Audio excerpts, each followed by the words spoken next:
I'm Hazel. It's Saturday today, which makes it time to sit down and catch up on the WoW news of the week, what I have been up to, and answer some of your questions. This week, Blizzard posted a little preview of an event that's coming soon called the Secrets of Azeroth. This is a brand new event that has never happened before, beginning on August the 31st, so not next week, but the Thursday of the following one.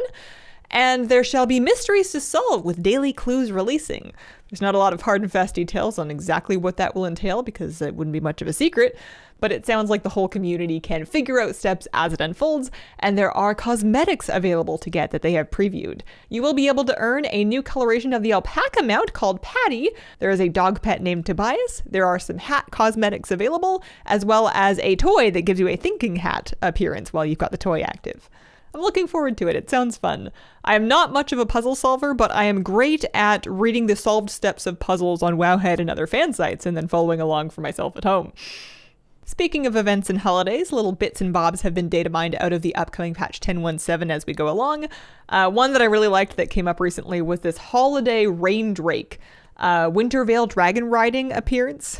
Looks like this. It is not the first holiday dragonriding customization that's been data mined, but it's real cute. I'm looking forward to it. Speaking of 10.17, Blizzard posted a couple of official previews of some of the features that we're getting. Forsaken and Night Elf Heritage Armor got their own. This is not new news to people that have been following data mining, but we have some lovely images of the new armor.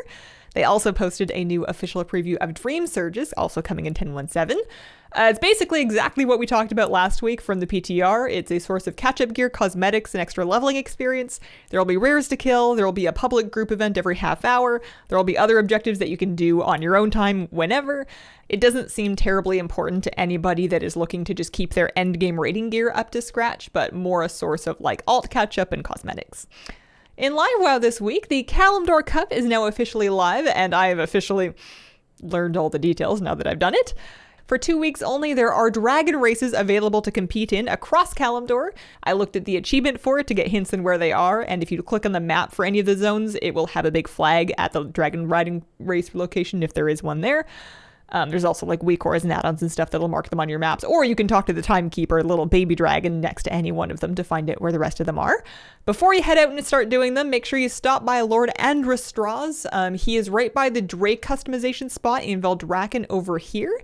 You can pick up an intro quest that has you do 3 of the races in order to get a free 10 badges, and that is also the same area where you're going to purchase your rewards.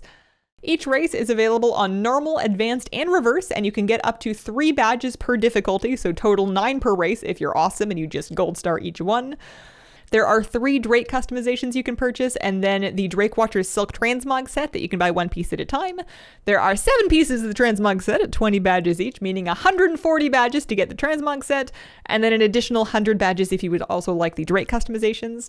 The easy way to do this, if you are not super keen on trying to like gold all of the advanced and reverse races, because that apparently does get quite tricky, is to use alts. You can get those 10 free badges from the intro quest for as many alts as you want, and each alt can get their own badges from the race. So you could just do all of the races on normal with a bunch of different characters, and you could get more than enough badges to buy everything. The badges themselves are character specific, but everything that you buy with them is account wide. So you could buy like 3 pieces of Mog on one alt, another 3 pieces in another alt, etc., by only doing the easy stuff. The Kalimdor Cup is only available until August the 28th, so if you are interested in these cosmetics, make sure that you get them done by then. It does seem like it will rotate back around eventually, but certainly not anytime soon, and I don't have a definitive answer on when. And then in my life this week, it has been nice to get back to regular streams. I am still quite busy keeping up with the puppy, but everything's been sort of settling into more of a regular routine now, which is nice. Moose is doing very well. Him and Kira have advanced to the level of comfortably and quietly cohabiting in the same room on opposite sides of a fence.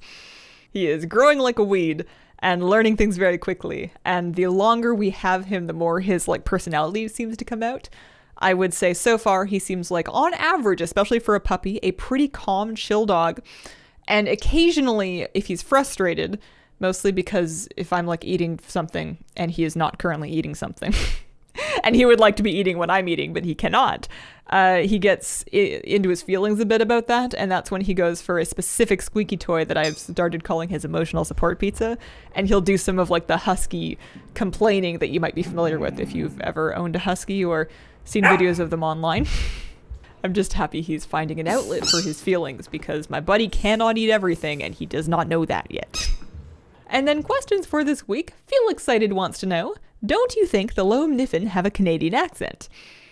Maybe, but they certainly don't sound like anybody that I've personally met or spoken to.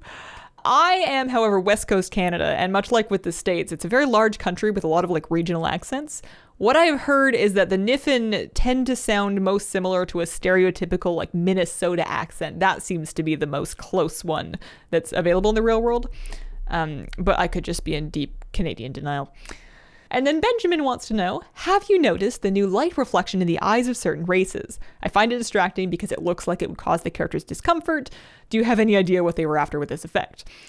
I have noticed. I find it is the most noticeable and jarring on the gnome loading screen. Female gnomes on the login screen, because they have big eyes and because they don't have glowy eyes like elves and Draenei and undeads do. So you get this big eye shine that moves in a very kind of like fixed way as you rotate the character. And yeah, it looks freaky. I don't like it at all. I can't say that I've ever noticed it in game because I'm not usually that close to a gnome's face while I'm playing. But on the login screen, it jump scares me a little teeny tiny bit. I think that they might adjust it eventually, but how long that might take is really anybody's guess. It's probably not top on their list of things that are currently needing attention about the game. And that has been the week. Thank you very much for watching. If you have any questions for a news video, please leave them in the comments of the most recent one and include the word question to help me find them. I appreciate you guys, and I hope you have a wonderful, wonderful day. Bye.